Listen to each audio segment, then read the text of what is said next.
Turn your mic on if you want to talk. Can't hear you without your mic on.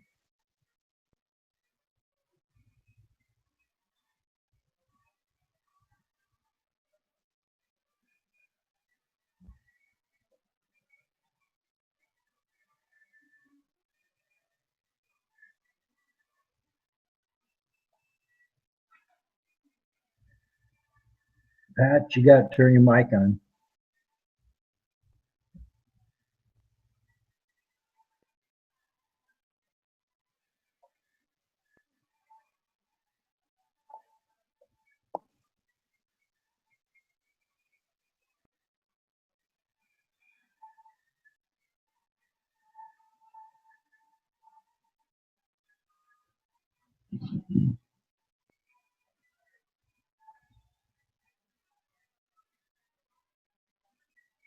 Whenever you're asking questions, just turn your mic on and you can ask your questions.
Hi, Don.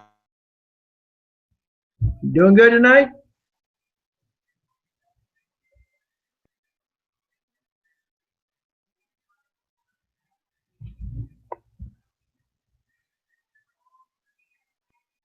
You got your microphone muted.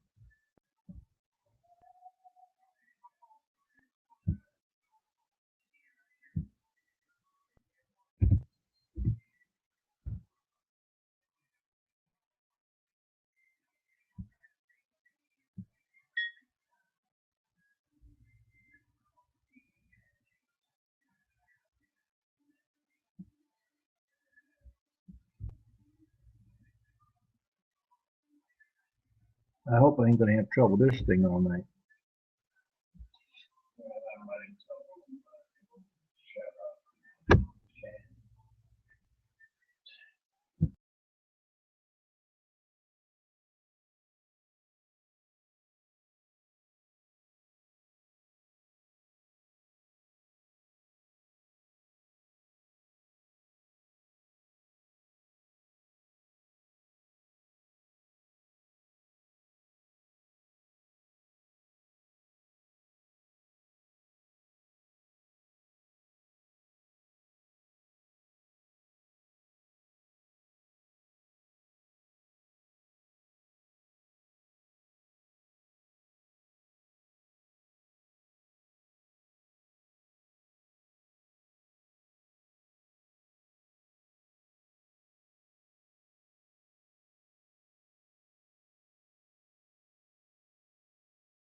Get your microphone on if you're going to talk.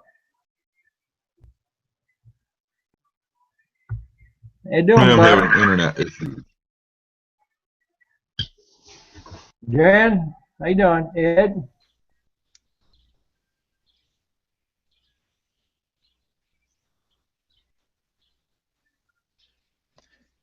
Hi Don, how are you? Oh, pretty good. Staying busy where you're at? I am. I actually split my one hive up a little bit. I made a nuke. Well, that's good. Keep splitting. Build them numbers up. Well, I got to be careful. I don't want to build too many because the guy will be mad at me, you know. Well, sell what you don't want. I actually went up there. It was a week ago. I went up there. I split them up because I think they're going to try to swarm on me. So I split them, put them in a nuke, and I went up Friday to check on them, make sure everything was good. And I actually saw a queen cell already. I already had I was careful lifting it up and stuff like that, and I saw the larva in there. Well, that's good. Then if you're going to leave it up there, just put another box on top of your nuke and just stack them up. Let it go that way. But the big one, they're uh, they're starting to get drone cells in there now. Well, they do that when they get ready to swarm or mate a queen. It's not a lot of not a lot of drone cells. I mean, but they're starting to get them in there now. Are they all clustered or are they just scattered? It's scattered. It's mostly on the top. It's like three or four, maybe about five, I'd say, on almost on maybe each frame. That's a normal thing. Okay. If I you was didn't have any drones in that hive at all, then I'd be worried, or drone cells. I was sort of glad too because it worked out having the drones there because now that queen can mate the new one. Well, she might not mate with those drones itself, but they do that in nature. You hope that they don't inbreed and mate with those drones themselves. Well, my only problem is I don't have any bee yards near me, so I don't know if there's going to be any drones flying around. You more than likely have a tree somewhere. You got bees somewhere around there. But if worst comes to worst, if they mate with those drones, it ain't, the end of the world. Now, can I like say if I order one of your queens, can my bees handle that queen, or I could do different species of bees, or what they call it? You could put a queen in just about any hive. I mean, some of them are a little slow to take a new type of queen, but these are small cell bees, so you want to make sure that you have small cell foundation or your bees are at least a small cell or regress some. Well, that's all I have is a small cell Yeah, well, you shouldn't have any problem then. because I have the Carniolan, so your buckfast could take them, or Yeah, well, I don't have no buckfast here. So basically what you're going to do is just mate with what you got in that box. okay.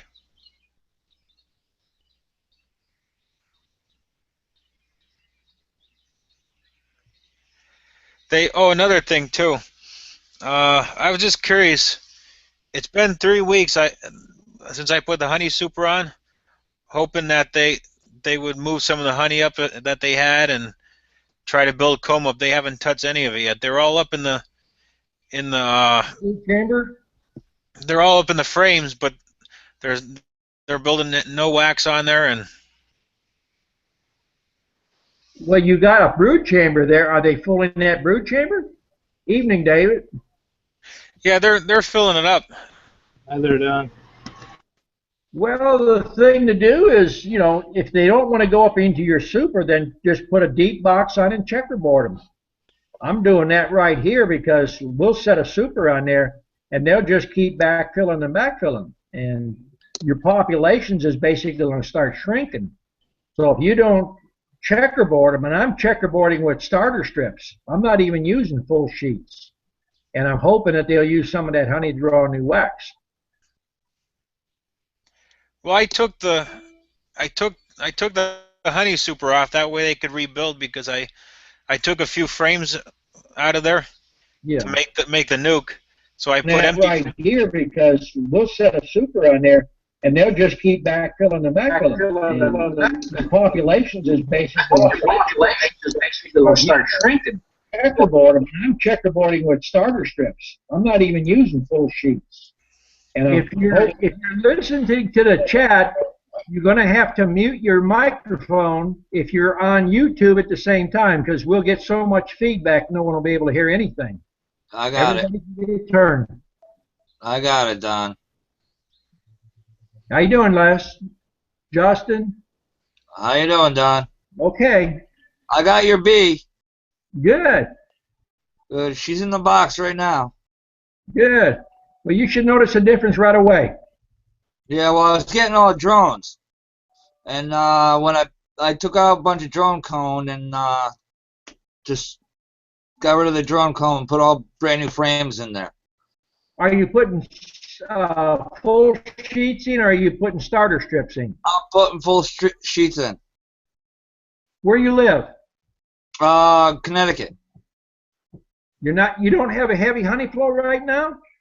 Well, I got 2 other hives out there. They're doing pretty good. You know, I got sugar on them constantly. I got sugar on this new hive too, but they're in direct sunlight. That's the problem. I got to move the hive. Right now, with so much honey coming in everywhere, what I would do, and that's what I'm doing right now, is I'm using starter strips. If you're putting full sheets in there, they're bringing honey in so much. If you're buying commercial foundation, it's just collapsing over on you. So if you put a starter strip, they'll build up stronger comb. Okay. Evening, Mark. How you doing, Don? I'm doing good.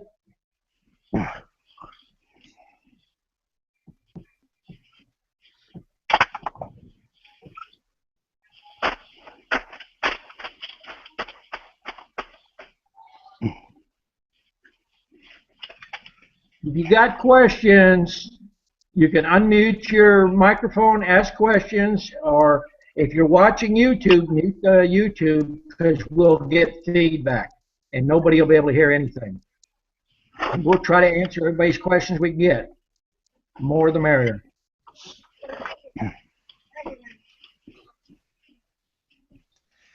All right, Hey, I Don, have a question.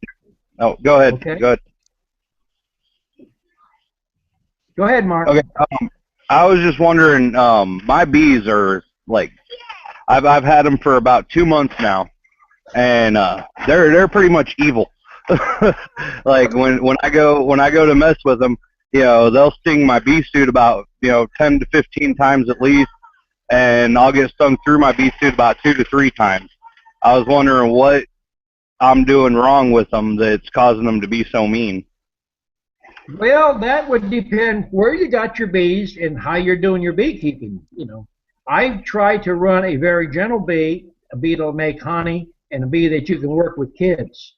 We work our bees rain or shine. You know, if it's not thundering out there, you should be able to work your bees. Now it's a little hot out there. I don't know where you're living, but if it's 90 degrees or 97 degrees and you got a bee suit, you're going to sweat so much you're going to agitate the bees just by that. That's like me the other day. Okay, so the sweat will agitate the bees? Somewhat. The bees will get on you just to suck that sweat. They're trying to get the salt off you. Try putting a salt block out in the back. And by you having a salt block, you're going to have less bees on you. And probably less, that's going to be on your bee suit sweating. If you're not working those bees without a bee suit, you either got to get a better queen or get a better line of bees in there. Okay, yeah, because I mean, I bought them. It was probably in May. I think it was May when I got them. Yeah. And they for the first until the first eggs hatched, they were really good. And then once the first eggs started, once they actually started, then they started getting. What are you running the bees on? Are you running them on wood and wax? Or are you running them on plastic? I've got plastic right now.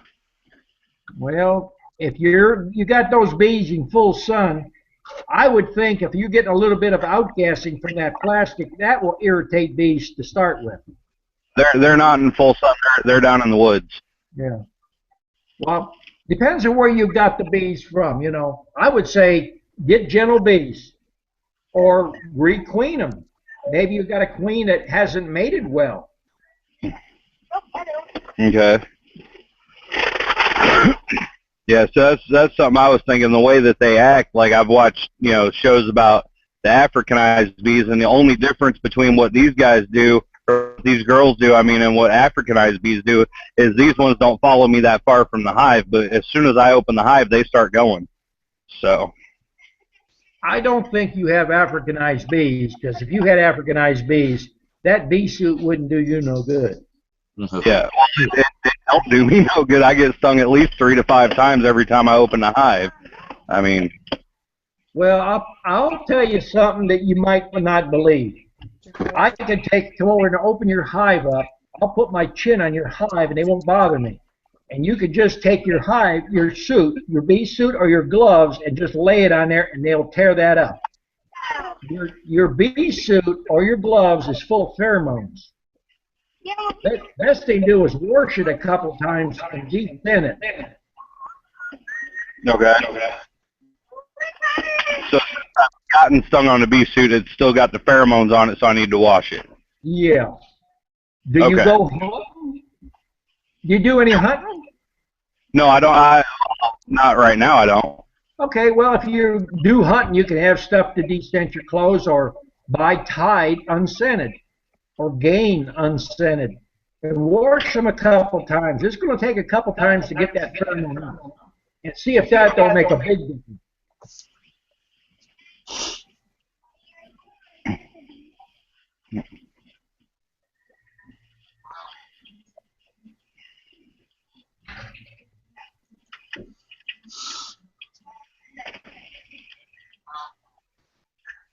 Don, I got a question. All right. How often would you do oxalic acid and vapor? Oxalic acid, you can basically do that any time.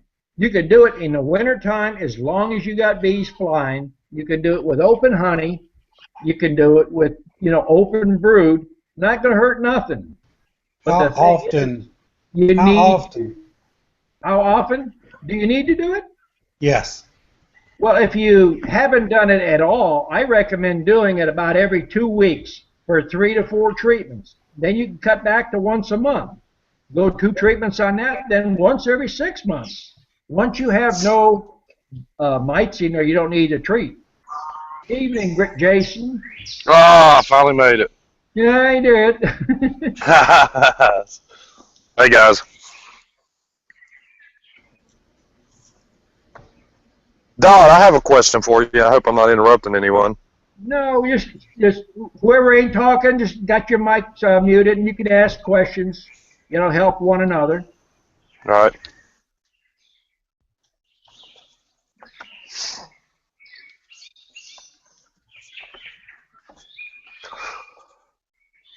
Go ahead and ask your question, Jason.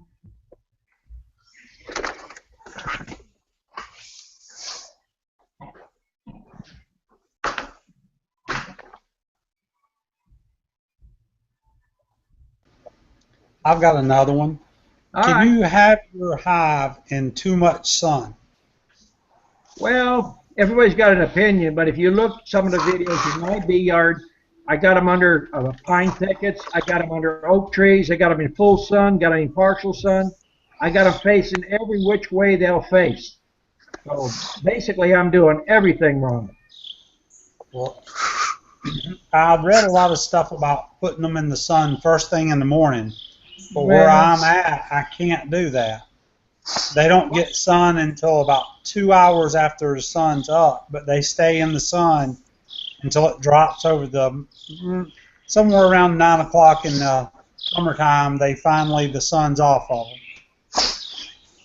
I have some beehives under a pine thicket that don't even get no sun until 11 o'clock.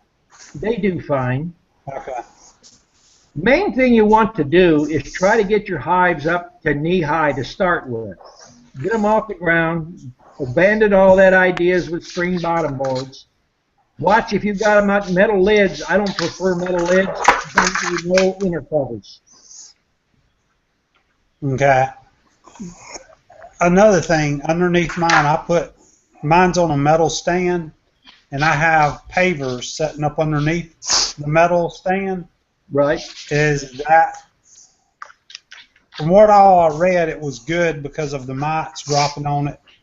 It would, instead of the beetles and stuff, if they, drop off, they drop onto concrete instead of into the dirt, or they can bore in and, I don't know. I mean, is it a good thing, bad thing? What are you trying to do? A cure, or you're trying to do a prevention? Well, I mean, I've been using the oxalic acid, and every now and then I'll have a hive beetle, but not many times. A few varroa, but I've only had my bees for about 2 months, so I'm kind of trying to build them up. If you've done 3 treatments with oxalic acid, and if you're doing it right with a vaporizer, you shouldn't have mites. Yeah, I mean, I can't find any on them anymore. I knew that you said that you ought to do it every, brood, every time the brood, Every cycle. hatch, you want to. But the only thing on that there is a lot of times people are asking questions, and each time is something different will apply to them. Now, a hive that's never been treated before for anything, I tell people to do it every 2 weeks for 3 to 4 treatments. You've got to break the mite cycle. It's on an egg cycle. Once you break it, then it's maintenance time. You could just do it once a month or every 2 or 3 months. You don't need to treat, just be treating. Okay. One more question. Oxalic acid, you cannot overdo it.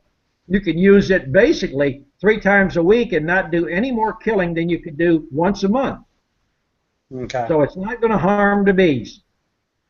Okay, one more question. I have 2 hives. One's doing a little better than the other. Well, actually, a good bit better than the other. Would it be, if I taken brood out of the one that has the really good hive and put a whole frame of brood over into the other hive, do I need to take the bees or just knock the bees off and just put the brood in there? Well, now, do you have both your hives the same color? Yes. All right. More than likely, you're getting drifting. When the wind comes, the bees are drifting back. You might have a stronger queening one than the other. If you're going to run all the same color, the best thing to do is buy a pack of poster board, assorted colors, and staple a different color on each hive. Then they'll maintain their hive a lot better. But if you're going to put a frame of brooding, I would go into the hive and find a frame of brood and look at it. You want to see bees actually hatching in front of your eyes, cutting the caps and coming out. That's the frame. You want to shake all them bees off and put it in the hive, the other hive. Now, as those bees come out, they're going to build your populations. Okay. Evening, Thomas. Hey, how's it going? Okay. We busy out answering questions and learning things. Hey, Don, I have a question for you. Okay. Don, I heard you say in the last hangout that you were feeding honey now instead of sugar. And my question that I heard, what I want to understand is, if I heard correctly, you said 1 pound of honey was equivalent to 25 pounds of sugar? It'll do basically the same thing. Honey has got all your natural vitamins, trace minerals, and everything that the bees can actually live and reproduce on. Sugar is just basically going to keep them from starving. It's going to give them something to build on, but a straight diet of sugar is not going to be nowhere near honey flow. Now, are you mixing oil still with the honey, or are you backed off that? I feed oils only in sugar water. Yes, sir. Honey, I do not dilute it. I feed at full strength. Whenever you dilute honey, you're going to cause it to ferment. If it starts to ferment before the bees can get it, pulled down, you're going to have dysentery, yellow streaking in front of your hives. Yes, sir. Okay, I was just wondering about that because I heard you talk before about mixing the wintergreen and different things in there. So I was just curious. Well, now, springtime, I do, instead of putting terramycin or antibiotics in there, I use tea tree oil. And tea tree oil is an antibacterial, antifungal. That keeps your nosema down. It keeps a lot of your chalk brood, a lot of other things down naturally. I don't believe anybody tells me they put terramycin or tylosin in. I wouldn't want any part of that hive because they are either covering up a foul brood or they're trying to cover something else up. There's no cure for foul brood. What about your European foul brood? You can probably handle that with tylosin or terramycin. what do you think about honeybee healthy?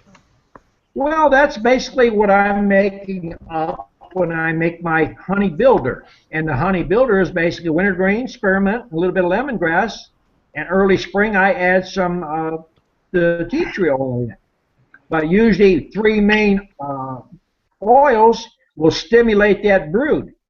And I don't believe in putting pollen patties in a hive. If you're putting pollen patties in a hive, especially a nuke, you're going to end up having tons of hive beetles because that is where your hive beetle is going to reproduce. I got 2 questions, Don. All right. I fixed up some nukes with the queens I got from you, and they are not the ones with the holes in the boxes. They are open at the bottom like a regular hive. Okay. And I got the top feeders on and fed them real well, and they grew like crazy. And I kept adding deeps on top, and they would beard out, so I'd give them another one. And they did build some drone, and last week they bearded out so bad I put the 4th one on top, but still no queen cells. Just let them keep bearding out and crowding them. You can lead the horse to water, but you can't make it drink. Now, you could go ahead and keep them confined. If you keep them in a single or even a double, once they get overcrowded or once they get honey bound, they're going to make queen cells. And when you see them bearding, that's an indication they're getting crowded. So when you add another super to it, you're just giving them more room. Okay. Best thing to do is keep them either 1 box or 2 boxes if you want to make queen cells. They'll make it. But, you know, a lot of beekeepers, they see them hanging out the front and they get all panicked and they throw another super on. This year, by putting a super on, sometimes don't cure that problem. You have to basically put a deep on top of your brood chamber and checkerboard every other frame.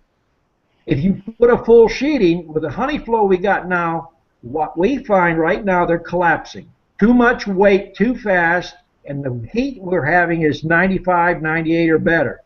So a starter strip, put in there 1 inch, 2 inch starter strip, they'll build wider, stronger comb at the top so you don't get no stretching at the top. They build structurally a better comb, just like they do in the wild. Okay. Another question. I'm going all nukes this time. I'm trying it, and we had a pretty good storm. Do nukes blow over if you go 3 or 4 high? Do you ever go that high, or is that a problem?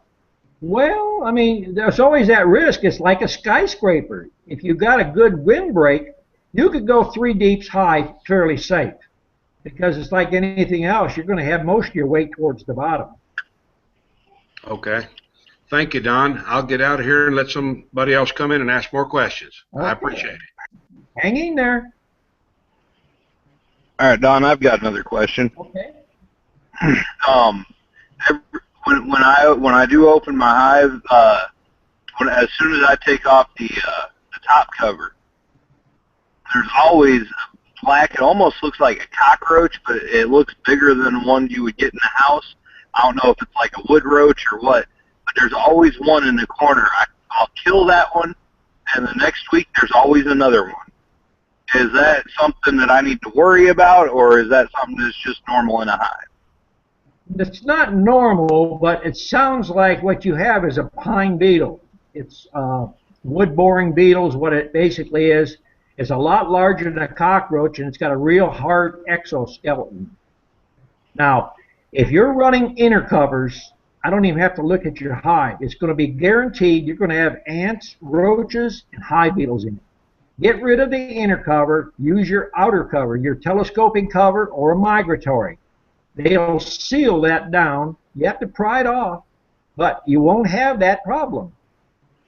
Okay, because see, I use the inner cover to separate because I keep I keep sugar water on them right now because I haven't got I don't have any honey like this. Like I said earlier, this is my first hive. I've only had it for 2 months, and I keep the inner cover on there, and then I keep the jars of sugar water on top of the little hole in the inner cover, and then so is that something I shouldn't do that or? Do you have a table saw? No.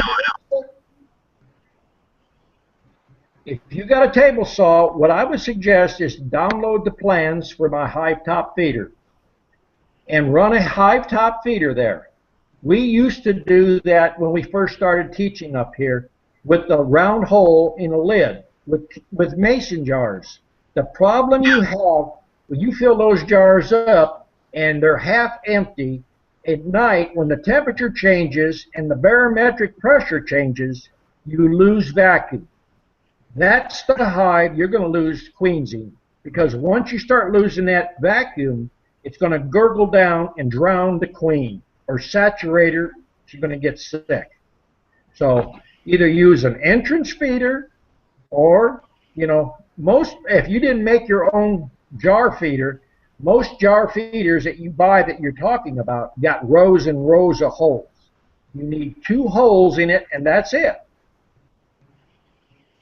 Okay. Yeah. See, I made my feeder, and I got about 10 holes, and like what I did was I took a spaghetti sauce jar, cleaned it out, and then punched about 10 holes in the top of it, and then I fill it up with sugar water and put it over the inner cover hole. So I shouldn't do that. Then I should get a hive top feeder or a entrance feeder, right? That's what you're saying. I would basically use a hive top feeder. If you got that hive there and you want to make honey, the hive top feeder serves more than one purpose. You can feed bees with it if you need the sugar in there to build them. You keep water in there all summer. Now, if you stop and think about what I'm going to tell you, when you're doing it, what you're doing, the bees have to fly out. They have to haul water back to the hive. Those young bees can't go out, so you got a lot of bees hauling water. You put a hive top feeder on, the bees can come up in the hive. They use the water to cool the hive. They have water right there to feed the younger bees that can't fly. Now every bee going in and out is hauling nectar instead of 20 to 30, 40% of them hauling water back. Okay, yeah, water ain't been a problem around here. We've been getting a lot of rain here lately, so they ain't had to go too far for no water. But I understand what you're saying. They have to leave and get water and come back though. See, that's the point that I'm trying to make with this. No matter if you got the water sitting 1 foot in front of that beehive, those baby bees, young bees that just crawl that can't fly, they can't get out. Someone has to bring them water. That's wasted movement. If the water's on the hive, they'll crawl up and get it. Now every bee going in and out is hauling nectar for you. So the little things that in the beehive makes the bigger difference in the long run. Okay, I got what you're saying. Even if you just use what you got. Put that jar, instead of putting sugar water, fill it with water. They don't have to haul it. But what I try to tell people, the easiest way to figure out what you're going to do with that jar is put a canning lid on it, take your staple gun, a hand stapler, shoot 1 staple through the lid, pull that staple out. That's all the holes you need. Any more holes than that, it's hard for that jar to hold back. And the vacuum is what holds that syrup or that water in there. When you start to lose vacuum, then you drown bees. Now, with it sitting like how I've got it sitting on top of the inner cover, could I take out the inner cover and set it on top of the frames? Would that be okay, or? I would buy an entrance feeder That's what I would buy. That way, if you lose vacuum, it's going to drip out the front of the hive. It's not going to drown bees. Okay, and oh, go ahead. Where the cluster of your bees is and the queen is going to be basically dead center of that hive. And that's where that hole is at. So I've been down that road. I've lost good $200, $300 queens because of that basic problem. So I redesigned feeders, but you can look at the videos from big capacity down to a quart. Because if a bee can't pull that quart down of sugar water or water, it's going to ferment.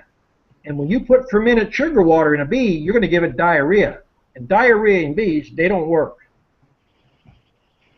All right, and then one other question with my hive, you know, like right now I've still just got it in the first deep. You know, I'm about to put a second deep on there. But and with the way that the way that they're building it, they build comb from the top of the frames up to the inner cover. Would they do that from the top of the frame to the bottom of the next frame? Is that something I'm going to have to worry about once I put the second deep comb from the top of the bar on the frames upward, then the bee space from box to box or your inner cover is too far. It's too great. They're filling that gap in with bridge comb. It's like a little ladder for the bees to get up. Okay. That's just something I'm going to have to deal with then? Well, if you're making your own boxes or have a table saw, you could shave the box down. But now, as far as putting another box on, never put a super or a hive box on top of a box until they draw out. A 10-frame hive, you should have 7 to 8 frames drawn out. And then before you put that top box on, you take the 2 outer frames, move them 2 positions in on each side. That way, they'll put brood in it, or they won't work it. If you put that second box too quick, they're not going to draw it. They're going to chew the wax up.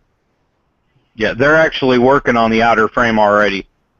So I just checked them about 4 hours ago, and they're working on the outer frame already. Okay, well, you should be all right then. Okay. Entrance reducers. I've still got mine on the 3/4 inch hole. When would you go? I just put a super on top of mine about 4 days ago, starting the second, the first super on top. And they're still, when they fly in, they still get in and out pretty easily. But I've noticed here lately they're starting to get a lot of them standing on the outside of the front of the box. Do I need to go ahead and open that entrance reducer up? It's time to open the entrance reducer up. If you're going to put a box any kind on top, then that automatically you need to pull the entrance reducer out because you've got a box that's full. And right now, if you've got an entrance reducer in there and the temperatures will rise in there, you're going to cause comb to collapse on you, or you're going to cause a swarm. So take it all the way out. Take it all the way out. Okay. If you're running an 8-frame hive, you should have. Well, you take it out when you're covering 6 frames. If you run the 10-frame, if you're running 7 to 8 frames, you should take it out. Okay. You run more than that, you get congestion and a heat buildup in there. Well, the bad thing is there's nobody to tell you this stuff, and this is the first time I've ever been able to get on one of your chats. So it's kind of like, I try to pass out as much information as I possibly can. Yeah, that's right. I'll jump off here in a minute. I got a couple more questions, and then after that, I'll let somebody else talk for a minute. And I can't remember what they are, but I will think. When you ask a question, everybody will benefit from it. So no matter how bad you think that question is, somebody will benefit from it. Go ahead and ask your other questions. When you do the oxalic acid, I only had one, just the one box, and I used a 1/2-inch plumbing copper cap. Right. And that's what it looks like you're using. Right. Okay. So that's what that is. That's what it looked like, but I wasn't sure. thought I would ask you and just make sure that that's what you were. If, we send that out as a measuring guideline. But if you're running double deeps, triple deeps, you could double that. It's not going to hurt nothing. Okay.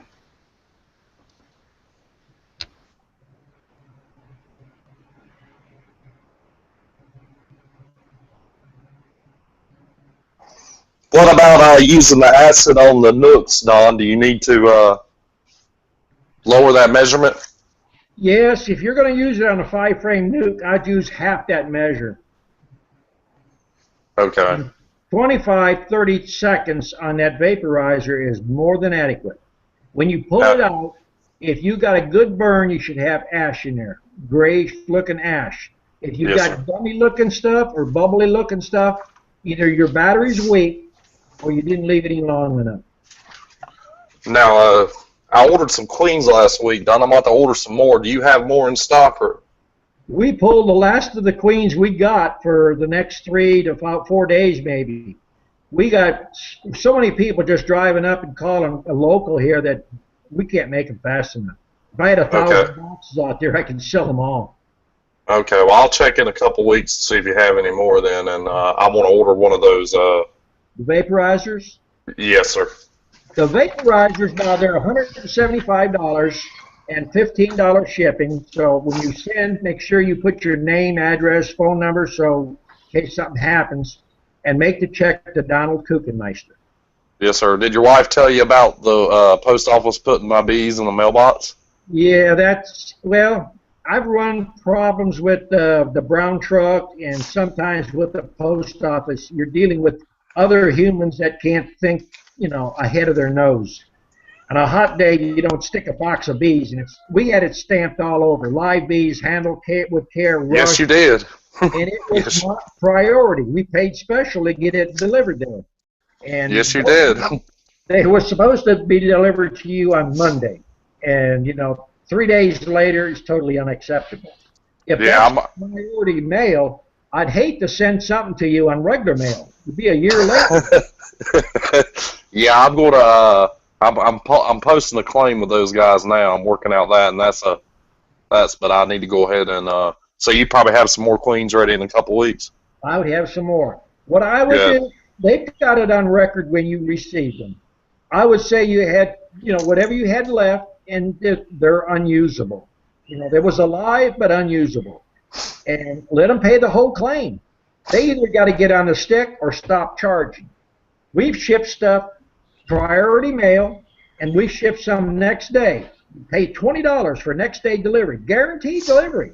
And when it shows up 2 days late, they pay you for free shipping, but they're supposed to pay you that claim too. Yeah, well, I think I saved a couple of them, hopefully. Yeah. Well, if they make it, you're that much ahead, but I wouldn't feel guilty from what they just done to you is to make a claim. Yes, sir. I ship enough bees with them that they could almost buy a truck and haul them personally. I believe it. Yeah. I believe it. All right, well, I'll place another order for that vaporizer and some more queens here in a couple weeks. Okay. Everybody that has got them usually gets them in decent time, and we very seldom have problems with once they get them laying in that. For some reason, they must be going south, gets lost, and then don't go back north. If we ship them from here, we can ship them out west. Anything past the Mississippi River usually takes an extra day.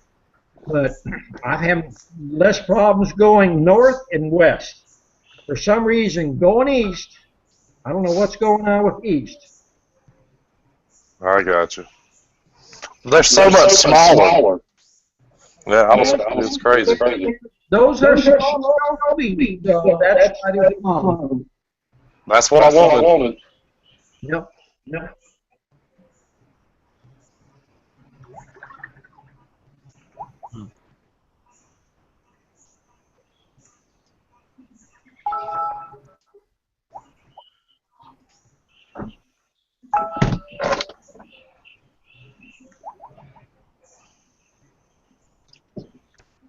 Yeah, Don, I got your queens, no problem. Good. No problem. She was perfectly alive. All the workers in there, the 8 workers you put in there, were all alive. Good. We try to ship good quality stuff, but when they leave here at the post office, it's hard to decide what's happened where.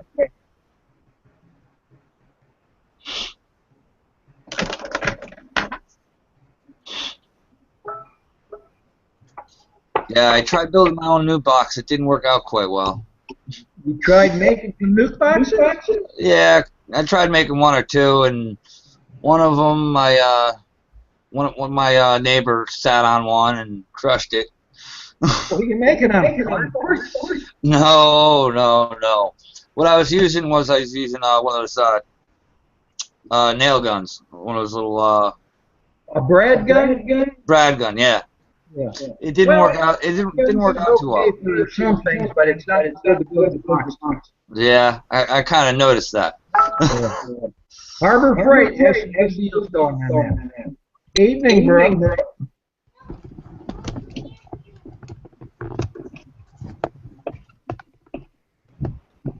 Someone's watching us on YouTube and we're getting some feedback. So ask questions. You've got to mute your mic.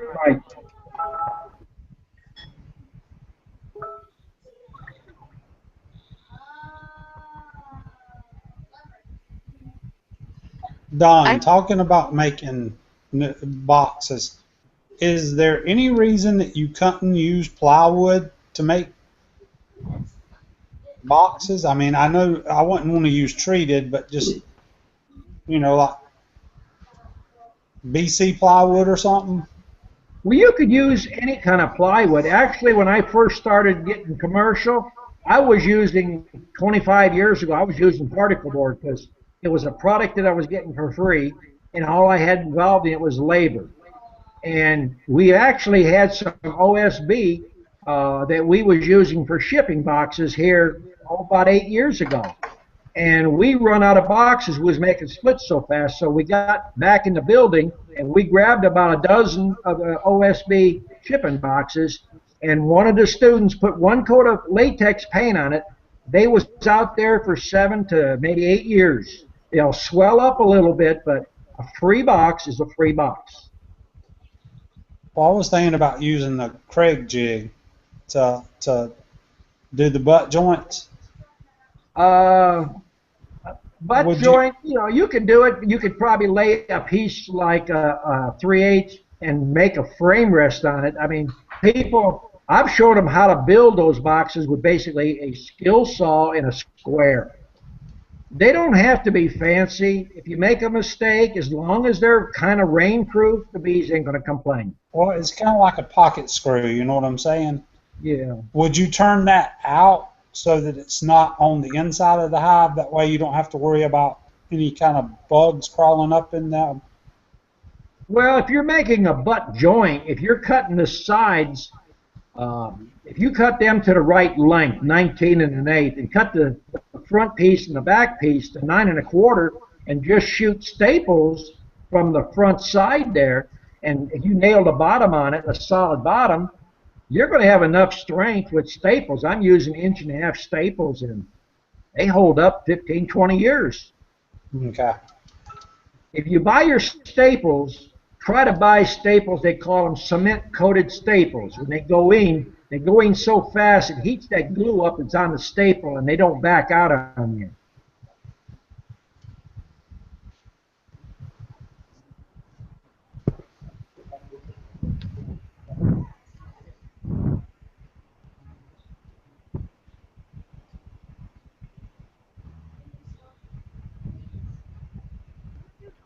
You got your microphone on, Brooke? Yeah. I've got a question for you. In our box, You watching it at the same time? No. You're getting It's Justin's microphone.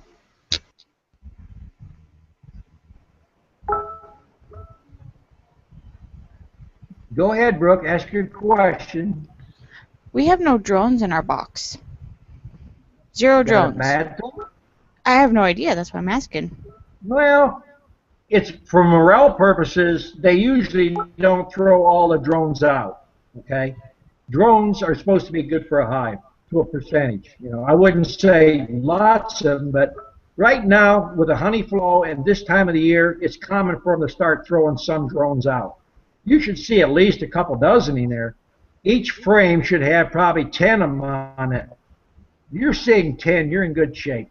No, I'm seeing none. There's some drone cells, but we went through every frame and I didn't find any drones. Well, I mean, what are you running? A hive from a package? Yeah. Well, it could be that the queen is not laying it, or you got good, strong foundation. Usually, you get drones. They'll build up a lot of drones when they're getting ready to swarm, or if you got a lot of comb in there that's had a lot of honeying and it's been hot and it stretches out. And the drones, they'll start putting them towards the top. But a normal hive, you usually have them towards the bottom. Okay. Yeah, they've made a few drone cells and they're toward the bottom, and a couple, I don't know what you'd call them, queen cups, I imagine, but they're not drawn out cells and they're not doing anything with them either. It's just like, it's not a cell, it's just like a cup. What type of bees are you running? Are you running some that have Russian in them? If you're running bees that have a little bit of Russian traits to them, they'll run a base all the time as an emergency cell, but they won't put a larva in it.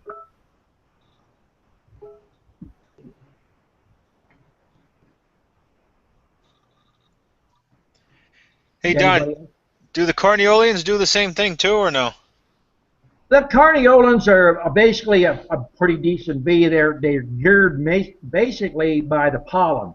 When pollen starts to get thin out there and they don't bring as much, the queen will start to slow down.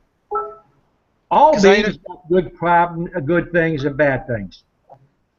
I noticed last week, well, on the weekend on Friday when I was checking, I had a lot of queen cups everywhere. Well, that's a good thing if you want to make numbers.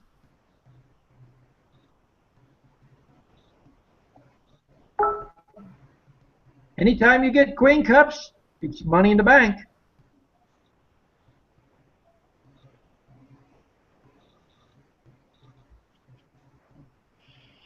Hey Don, I've got another question for you. All right. I've been talking to a few beekeepers around the area on Facebook, and they tell me that starting in about mid-June to the end, or mid-June to the beginning of July, we run into I can't remember what they call it, but it's basically where there's not a honey flow. A dearth? Now, yeah, a dearth. That's what they called it. Yeah. Now, would I be would it be better for me to just continue keeping my hive the way it is, or would it, because I'm about, my box is full right now, or just about to be full. Would it be better for me to just go ahead and put another deep on top and let them stay in that, or would it be better for me to go ahead and let them overcrowd and start producing queen cells and go ahead and split that hive as long as I keep them fed? Which would you recommend me do right now? Well, I make bees, so that's what I do. So basically, here's the thing: if you put a super on there and they say you've got a dearth there, if you're not feeding them, they're going to cannibalize that wax if there's nothing coming in. So what I would do is take advantage of it. They're not going to go up in that super and do anything. But it depends where you live, where you live at.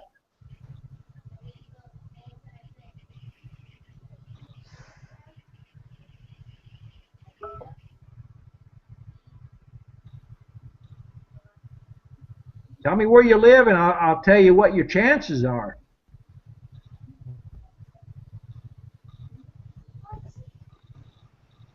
I guess she's got internet problems.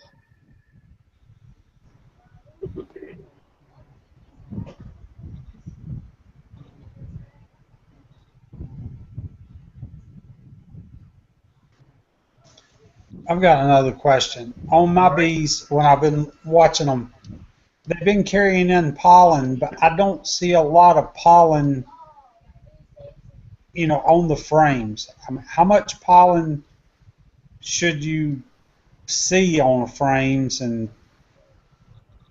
or do they use the pollen to do something else to cap, or is it just? No, basically the pollen is the baby food to raise young bees. So you're not seeing some stored. There's not enough pollen coming in, and what they're doing is they're using up that pollen as fast as it's coming in. So your hive will grow a lot slower. I wouldn't feed artificial pollen. I'd just let them go like they are. Okay. They're not going to cap pollen. I've never seen any of them cap pollen. They're only going to cap honey. Now they'll move pollen around.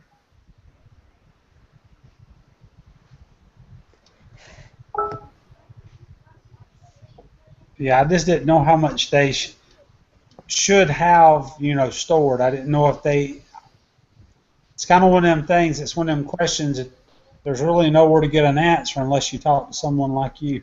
Well, it depends on where you live. That's why when some people will ask me a question, I will try to, find out where they're at and judge it from there. I'm in the upstate of South Carolina, right? Well, I'm actually you may know where Greenville, South Carolina is. I've got students in KC. I've got some down in Greer. I've got students all over places. Well, I'm really close to Greer. I am really close to Greer. I'm within 10 miles of Greer. You should be bringing pollen in, but it's nothing that I would worry about. Some beehives, depending on how much the nectar or honey they're bringing in, they won't store as much pollen, or you got a hive that's consuming it, making a lot of brood. Okay. Don, what do you think about community feeders? Well, that depends on what you're trying to do.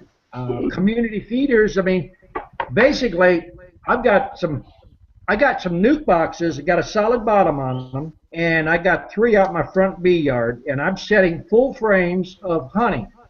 I'm just setting it out there and letting them rob it out. So that's basically open feeding or community feeding. Well, is it bad to put apple vinegar right now in the water? Apple cider vinegar? Yeah. Why would you want to do that? Just to try and keep the the sugar water a little fresher. If you're worried about it fermenting, then that must be you're mixing it too thin. It should be the consistency of peach syrup. When you pour a can of peaches, that's the consistency you want. You put too much water in it, bees don't consume it in 3 days, it's going to start to ferment. The next thing happens is you got diarrhea in the bees. I did the real thick, and we had those, well, it's been a while back, we had those few cold days, or cooler days, and it actually set up. Well, and I had to go back and add a little more, sugar water and add a little extra water to get that you're at a point where it's just kind of got to balance it. When it's starting to crystallize, the bees are not taking it fast enough, or you got it just a touch too thick. You have to have enough water in there to dissolve the sugar to start with. And as far as fermenting, I mean, you could take in a gallon and put 10, 15 drops of Clorox bleach in there, and it's not going to ferment. It'll last a lot longer. Okay. And I know everybody's going to go, whoa, Clorox bleach in my bees? You stop and think about all the swimming pools. The chlorine is a lot higher there, and the bees are not dying. They're going there for water.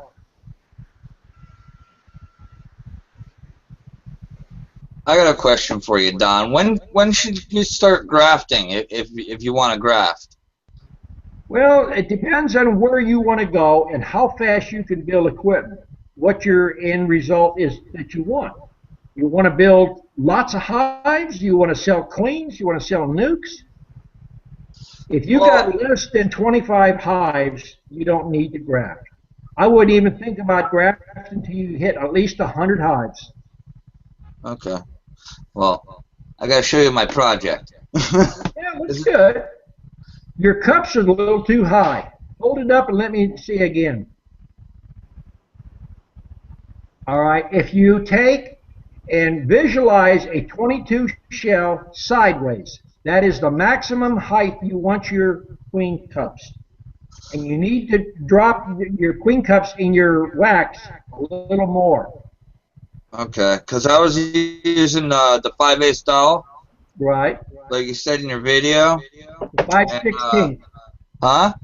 5/16. 5/16. Yeah. And I was also doing where you shake it, make sure it doesn't fall. I was doing that You don't too. have to shake it. Take one end of it and bump it on your counter. If it doesn't fall off there, you're good. But now, Right.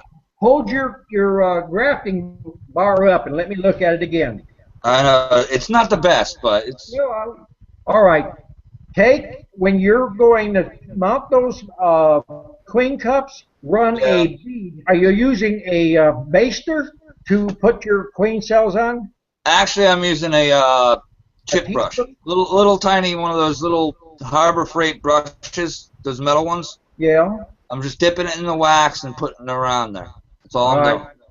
What I'm going to tell you now is the most important part. You need to get a small baster that has a small diameter on the end. You want to run a bead of warm wax right down the center of that bar. And when you get to one end, start at the other end and put another bead to it. You want to do that on both sides. So you've got 3 beads. When you get to the last end, those beads will be cold enough, and then run one wider bead, a little bit heavier, right on top of that. So basically, your base is going to look like a pyramid. The way you've got those set, you have to cut them off to use them. And if you run a knife or a hive tool on that, you're going to cut the bottom of that queen cell out, and it won't take. Okay. You've got to raise the queen cups up high enough so you can get a thin blade or a hive tool underneath it and cut them off of that bar without busting into the queen cup itself. All right. It's the little details that make the queen grafter. All right. But, you know, keep practicing. Don't make them as high, and it looks like you need to dip them 4 or 5 times more, or you need to cool your wax down. It might be too hot. Yeah, well, I only got like a little candy thing that I'm using to melt the wax in. Other than that, I have a big, huge turkey pot that I'm using. I also tried to build my own wax foundation. It didn't work out too well. I used the board and the water, and it was coming out way too thick. That's because your wax is too cold, or you're holding your boarding too long. Okay. That's just like when you're making a cup. If you're making the wax too hot, it's too thin. What you want to do is get a small pot with a little hot plate. You want to get your wax to where it comes up and melts. And then you want to turn the heat down till you start to see a fin forming on the top. It's almost starting to solidify. Right then, the wax is not too hot, and you can work it.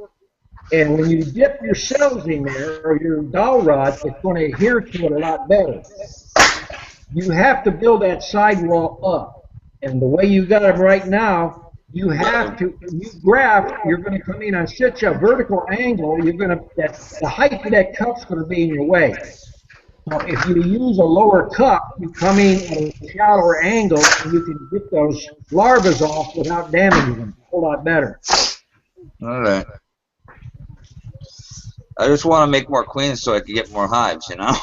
I'll tell you what, if you let the bees make cells and cut the cells yourself, there's no way in this world you're going to make queen boxes fast enough, because 2 or 3 boxes will make 15 to 25 cells.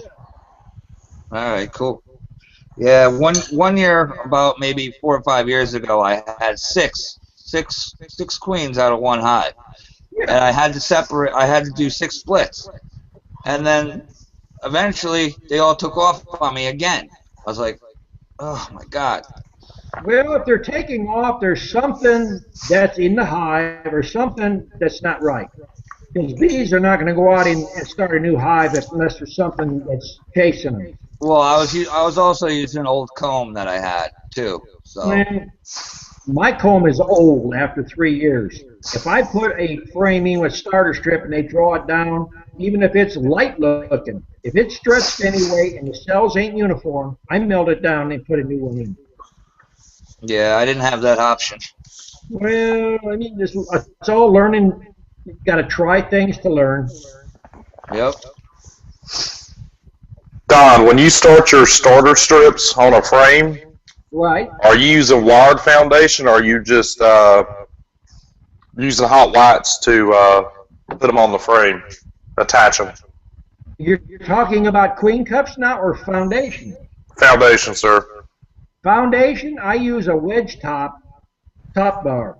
So when I turn my frame sideways, I cut my 1 inch or inch and a half starter strip, and I lay my frame sideways, and I push the fleet bar into the wax, and I use a brad gun with a 5/8 staple.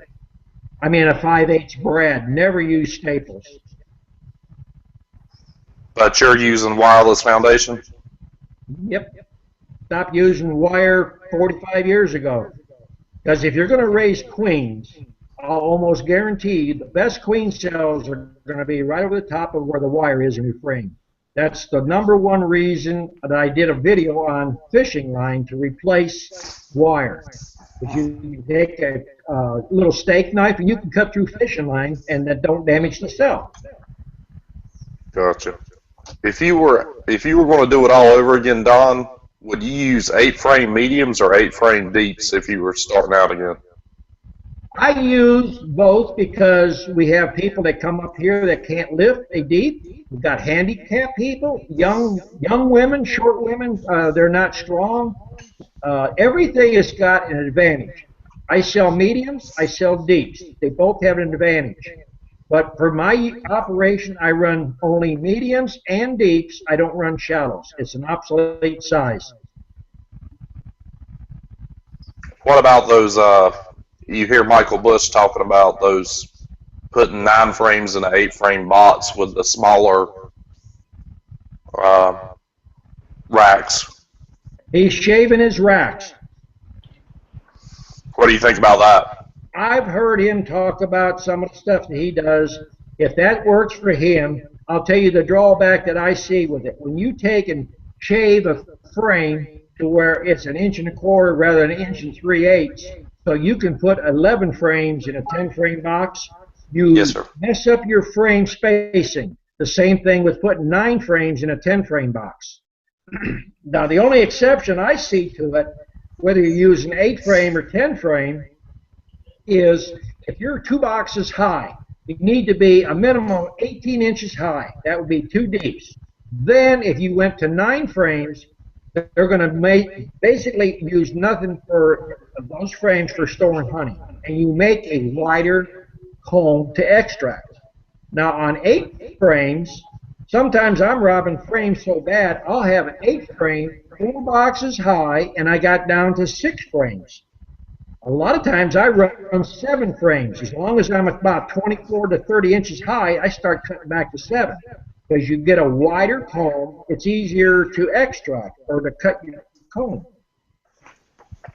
But you don't use those frame spacers, you just do it. Well, the frame spacers have 2 drawbacks.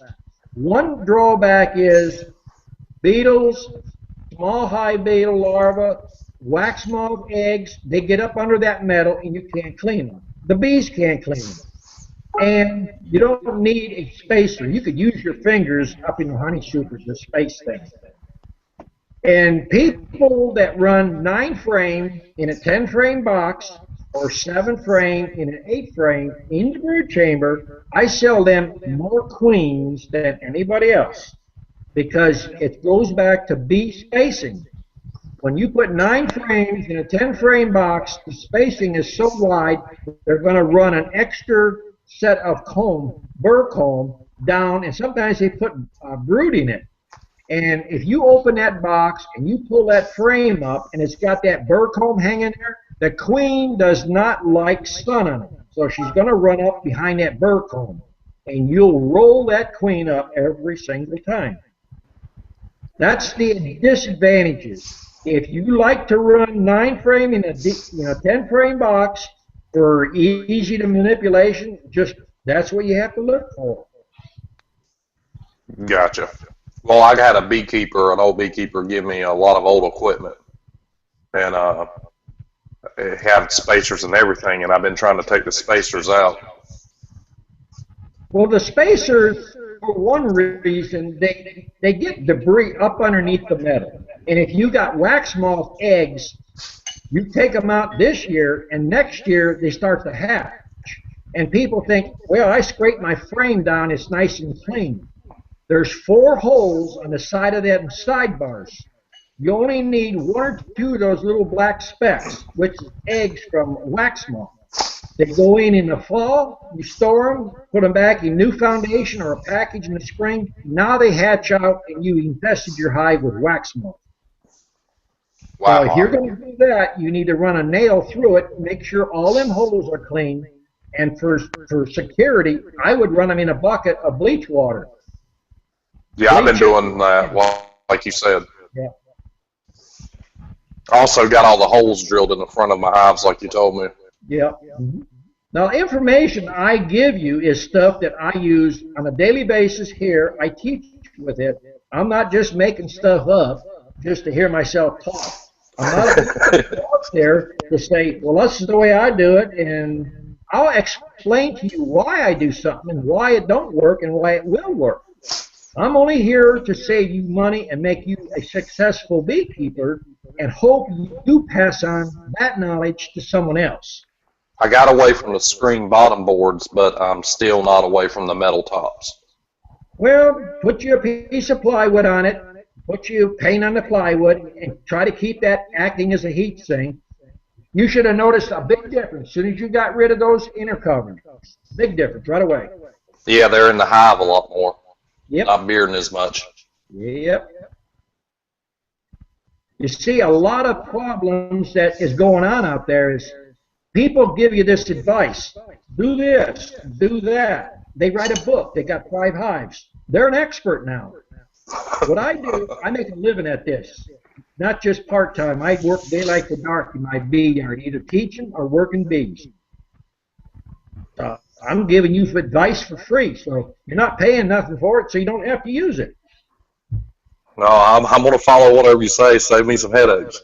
Well, I've made the mistakes. I'm not perfect. No one's taught me do this, do that. I made the mistakes.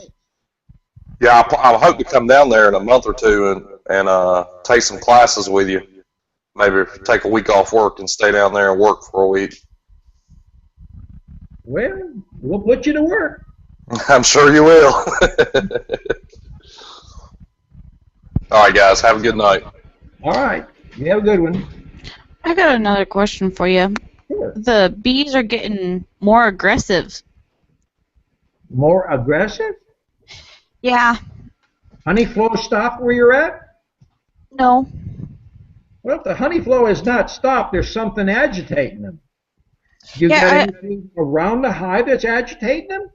No, I looked. You know, we had a couple ants, and I did the cinnamon thing, and I don't. There was only a couple at the bottom, and so I did the cinnamon thing, and no more ants, but ants usually don't make a hive aggressive.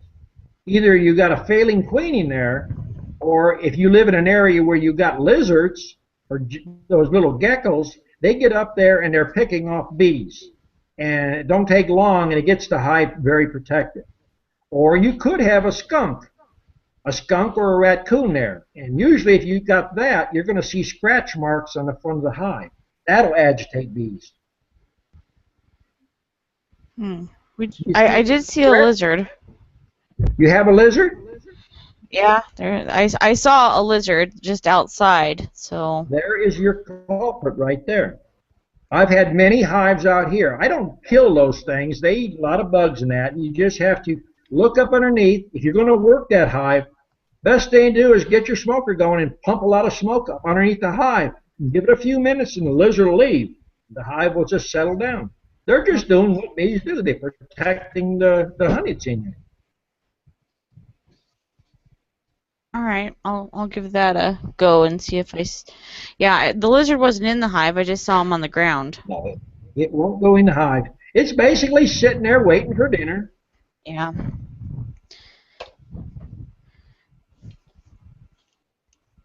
Did you answer about the when I lost you and I was talking about the drones? You asked me what kind of bees, and I said Italian, and I didn't hear what you said about the Italians. Well, if you've got Italians, right now, a lot of Italian bees are running most of the drones out. Your Carniolans and your Russians, they let them stay until usually in September. Oh, okay, so that would explain my no drones. Well, they're not going to make drones unless they're in preparation for a swarm. As long as you have enough room, or supers, or checkerboarding, and give them some room, they're not going to start drawing cells on you. They're not going to make drones. If you get crowded, that's the first thing you're going to know. One of the frames or two of the frames in the lower corners, they're going to have a 3 or 4 inch pattern of nothing but drones. That's your indication right there. They're getting ready. Yeah, they were getting ready, and we weren't ready, and so that's what we went in and we did checkerboard, and we added another honey. We added a honey super on top because that's kind of all we had, and since then they haven't done anything more. You know, they're up on. Usually when you do that, you usually end up seeing the next day, it's like you put those bees in high gear. You give them the room, they go out there and they hustle and they'll draw that foundation out and they do a whole lot better. Yeah, the checkerboarding, the frames that we put in there when we did the checkerboarding, that was great, but the super that we added on top, they haven't really touched it. Oh, well, see, here's the reason. You checkerboard them, you double the area from the work. Then you threw a super on. You can't do both. You can't have your cake and eat it. You can checkerboard them, wait 10 days, 15 days, and go back and put a super on there, and then they'll fill it. Okay. All the checkerboarding, they have to draw the foundation, and then they have to store. Okay. I'll go take that super back off then. I'll take it back off, put it in the house where the mice don't get in it, and keep it out of the sun. Yeah. Yeah, that's my partner in crime. Uh-huh. She's a nice one. She's a keeper. Yeah. Long as they work on bees with you. Yeah, she likes bees. Yeah. She helps me build my frames too. Well, does she help you count money too? Yeah. Definitely a keeper then. She likes spending it too. Yeah.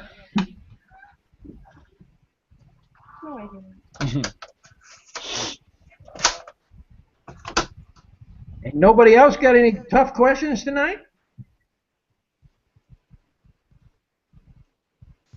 I got one more. How about diatomaceous earth? What do you think about that around the beehives?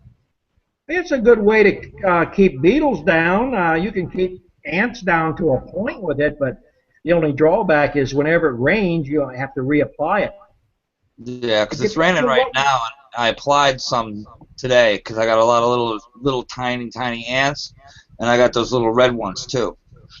And well, what you can do is put a little bit of cinnamon on the top of your hive. You know, if you're running feeders, hive top feeders, I usually put some in the hive top feeders. Or yeah, you can just sprinkle a little bit around the ground, around your hive. But if it's raining, it's not going to do any better than the diatomaceous earth. Yeah. I tried the cinnamon. I had those big black ones too, and cinnamon really didn't work on them. I don't know why. Well, they just don't work on it. They normally, if your hive is strong, they're not going to get in the hive. They'll walk around it. If you've got an inner cover now, they'll be there. But the best thing to do, not run inner covers, and then just put your regular lid on top and let them seal it down. Once it's sealed, nothing's going in or out of it. Yeah, I got one styrofoam telescoping one, and the rest are 2 wooden ones. Before winter, best get rid of that styrofoam. Okay.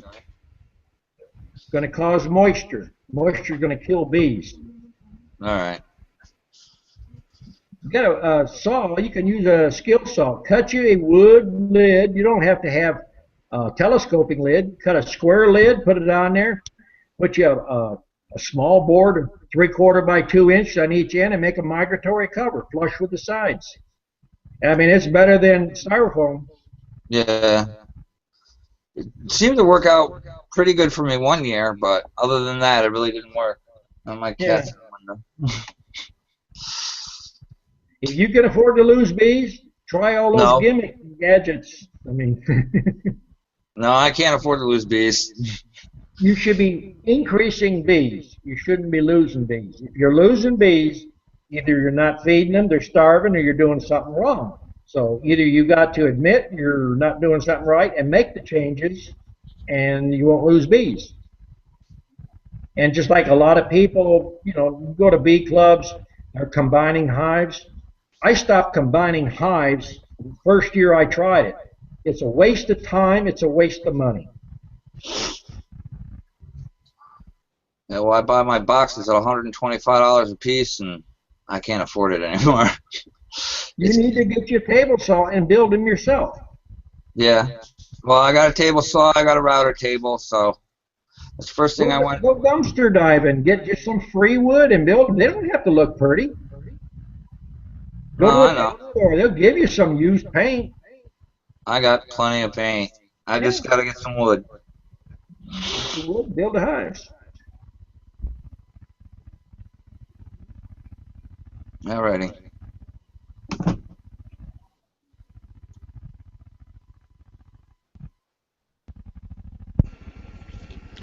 Well, thanks for everything, Don. I think that's all the questions I have right now. I guess if no one else got questions, I'm going to head out. I'll stick around if someone's got a question, but we'll try to get here next week. Pick up some questions. I want to eventually, what I'd like to do is try to get something like a webinar going. I'm trying to get out and basically market myself to do more teaching and get out there and get more people into beekeeping and selling bees. What I'm trying. Well, thank you, Don, for all you're doing. All right, I'm going to head out of here. Everybody have a good evening. Have a good one, Don. Take care, Don. Have a good one, Don.